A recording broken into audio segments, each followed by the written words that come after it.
Hey YouTube, thanks so much for watching and for subscribing to my channel.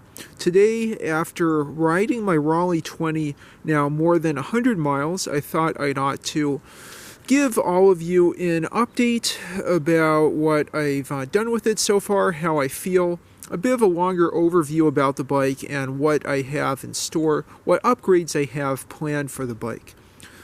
As I talked about in my prior videos, this Raleigh 20 is most likely a 1970 model based on the date stamped on the Sturmey Archer AW hub.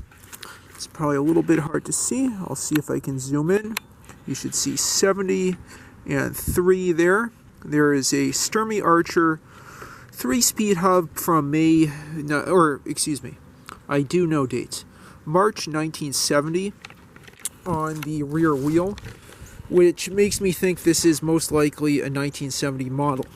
That said, I will have to check the bottom of the bottom bracket, or indeed in the course of the video I'll have to check the serial number right here on the back dropout, and from that I should be able to get a date. I believe I see the serial number as 0764367 there. So I'll figure out what the date is based on that serial number if I am able to, and leave that in the description. I never thought I would love this bike so much. Even after 100 miles, I found that it is much smoother riding and more reliable than the Dayhan folding bike I featured in the past, which is a truly awesome bike, but has proven to be very, very unreliable. It is a high tensile steel frame, I think possibly 2030 as opposed to 1020. It's quite a heavy bike at, I would guess, around 32 pounds or so, but it is fast. The hub shifts incredibly well. I flushed it out with WD-40 and re-oiled it with some light motor oil.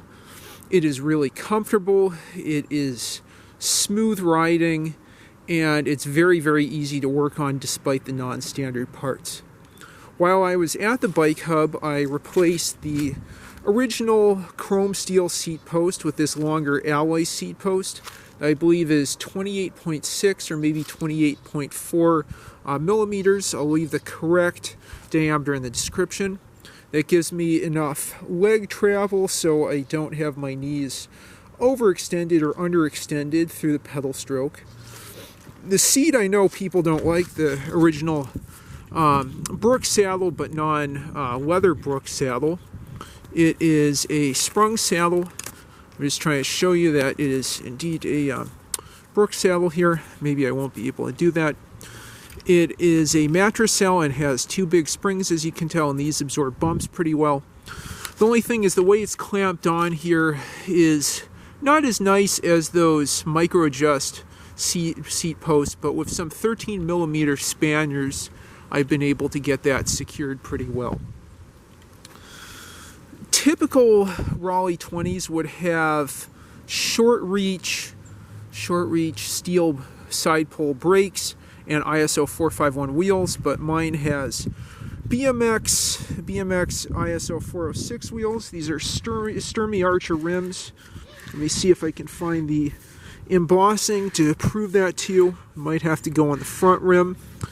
And the tires on the bike are Schwalbe Marathon Racers that are 20 by 1.5. Hopefully you can see, yeah, you can see 20 by 1.5 there with a reflective stripe. These are really fantastic tires.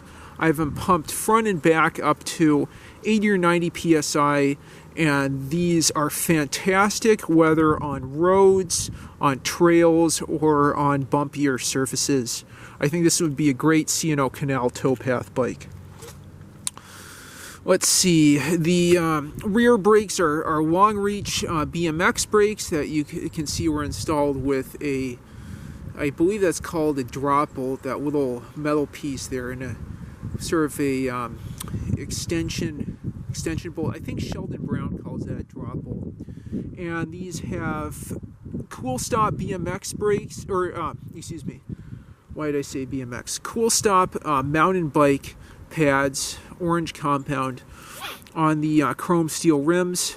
Although chrome steel would not be ideal in the wet, I went through some puddles and I was able to stop okay. I still think I might consider Fibrax leather insert brake pads and see if those work decently well enough on a moist day. But definitely if I do upgrade this, I plan to upgrade to alloy rims. Let's see, the Sturmey Archer hub at first was pretty dry and crackly after some flushes with WD-40 and then light motor oil. It is shifting and running quietly and smoothly. I did notice that I think I put too much oil in and I was having a lot of slippage in third gear, but after draining with some of that oil, I've been completely fine in third gear, which has really helped performance of the bike. And I was able to adjust it, for those that don't know, by setting the trigger shifter. This is a newer Sturmey Archer trigger shifter in second. And looking through this indicator window that hopefully I can focus on fairly well here. Might have to back up or use my hand to help focus. Adjusting the trigger shifter so that you just have the tiniest amount of indicator rod, like that. Just the tiniest amount of indicator rod in second gear, so it's just visible. You know, I might need to adjust that tiny bit tighter, but I've been pretty much fine with no slippage in second or third gear, and definitely not in first gear. Let's see, so I've talked a lot about the rear of the bike. The chain guard's a little bit beat up, but hey, you know, patina adds character, patina builds character. It still had a good bolt and nut on the rear, but was missing one and just had some stupid zip ties when I got it. So I got, I believe, a 1024 self-tapping screw and washer to mount that chain guard well. Let's see, the carded cranks have been great. I used the ball joint separator as a cotter press, and those came right out. I repacked the bottom I cleaned and repacked the bottom bracket with waterproof grease. This is incredibly smooth. Gotta love those herons there in the carded crank. I've really, you know, had a great experience repacking this, and I was surprised that I was even able to get the fixed cup out with just, you know, a little bit of effort. The pedals are kind of weird, but good.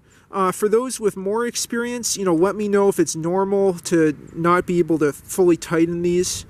These do rotate a bit on me while riding, but I mean, it's not a deal breaker. I'll have to repack the pedals at some point in the future, but I have not been disappointed with those. Let's see here, other stuff about the bike. I might want to use some Loctite for that stud nut, just so it doesn't fall out during riding and then I'm in deep shit. But no problems with that so far. No problems with the key, with the hinge key. It's a Raleigh 20. And then looking up front, there's again not Schwalbe Marathon Racer, but Schwalbe Marathon tires. Also fantastic. I have this pumped up to 80 psi. I'm planning to add fenders front and rear, some chrome lowrider fenders that are a little bit swept back just for dust and dirt and rain and whatever other stuff. I just will have to see, you know, how I can mount that, since they are axle bolt-on mount as opposed to eyelet bolt-on mount. Okay, so I might have to do a second part of the video because my battery's dying now, but thanks for watching.